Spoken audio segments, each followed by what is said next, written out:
હા, માણસ બે પ્રકારના હોય. હા, તમે જુઓ, એક માણસ દૂધ જેવો હોય અને એક માણસ છાશ જેવો હોય. બે પ્રકાર માણસના, છાશ અને દૂધ. તમે જુઓ, બેયમાં પાણી નાખો એને સમાવી લે, દૂધમાં પાણી નાખો દૂધ એની હારે મિલાવી લે, છાશમાં પાણી નાખો છાશ પાણીને મિલાવી લે. પણ બેયમાં તફાવત એટલો છે કે દૂધમાં પાણી નાખો ને દૂધ એની સાથે મિલાવી લે પછી દૂધ હારોહાર બળી જાય, પાણીને જુદું ન પાડે.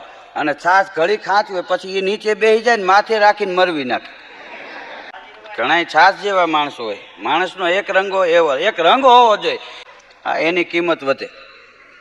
આ જિંદગી તમે જુઓ શેરડીના હાથા જેવી. શેરડીનો હાથો લઈને ખાવાની ટ્રાય કરો, માંડ મજા આવે ત્યાં ગાંઠ આવી જાય. હા, ગાંઠ કાપીને હરેડે ચડાવો, બીજી ગાંઠ આવે. 2-3 વાર એવું થાય હાથો પૂરો થાય. એમ જિંદગીમાં એવું તમને એમ થાય કે હવે દેણું ભરાઈ ગયું, ભાઈ ભાઈ ત્યાં ગુમડા થાય. હા, અમુકની જિંદગી છે છકડો રિક્ષા જેવી, સાઈડ આપે નહીં ને સાઈડ કાપે નહીં, ધોમ ધુવાણા કાઢતા. પાછા વાહે લખ્યું હોય ઈર્ષાળુ ને આશીર્વાદ. હવે આમાં કોણ તારી ઈર્ષા કરે? હા, તને જોઈને તો દયા આવી જાય આમાં. હા, આમાં ઈર્ષા ન આવે. હા, આપણે હેલ્મેટનો કાયદો નીકળ્યો તો એક ભાઈ મારી પાસે રાવું રેડતો, બોલો, મને કે ધીરુભાઈ બાઇક લઈને નીકળે, સ્કૂટર લઈને નીકળે, ફરજિયાત હેલ્મેટ પહેરવાનું. કાર લઈને નીકળે પટ્ટો બાંધવાનો, એક્સિડન્ટમાં છટકી ન શકે. અને મને કે રિક્ષાવાળાને કાંઈ નહીં. મેં કીધું એમાં આડું દોયડું બાંધે જ થાય. એક ભાઈ બજારે ઘેરે ગયો, એની ઘરવાળી કે માથામાં કેમ લોહી નીકળ્યું? હેલ્મેટ ઉતારીને કે લે, પાન ખાઈને કોણ થૂકી ગયો? એમાં ખબર ન પડે. એક બેન મૂંઝાણા હતી કે હેલ્મેટમાં અંબોળો નથી હમાતો. મેં કીધું ઉપરથી હેલ્મેટને કાપી નાખો, અંબોળાને બહાર કાઢો, ટાવરે પકડાય ને બે કામ. જેને દેણા વધી ગયા એને હેલ્મેટ ફાયદાકારક થયું. હાલીને જતો હોય તો પહેર્યો હોય, ઓળખે નહીં ને ગોરધન ભાઈ ગયા. હગો માં દેણ્યો ભાઈ હામાં મળે તો ખબર ન પડે કે આપણો ભાઈ ગયો.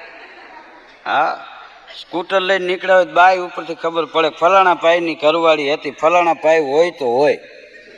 હા, એક ભાઈ મને કે ધીરુભાઈ મારા દીકરાના લગ્નમાં 2000 માણસો જમવા આવશે, આ ટોપા બધા ક્યાં રાખવા? મેં કીધું જમણવારમાં લાડવાન ગાંઠિયા જ રાખો, ટોપામાં જમીન પાછા ઓઠીને વૈયા જાય, વાસણ પ્રથા બંધ.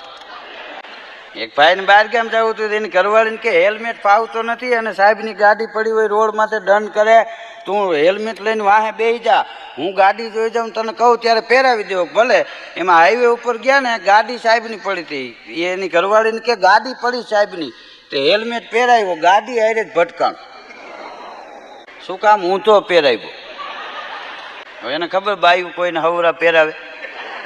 હા, ભાઈ મરી ગયો, બાઈ ટોપો લઈને રખડે. બોલો, હેલ્મેટનો કાયદો સરકારે આપણી સેફટી માટે કાઢ્યો. આ તો હાસ્યની આપણે વાતો કરીએ છીએ, પણ સ્કૂટર લઈને નીકળ્યા હોય, સ્લીપ થઈ જાય અને તમે પડો રોડ માથે, માથું ભટકાઈ જાય, હેમરેજ ન થાય, આપણી સેફટી માટે છે.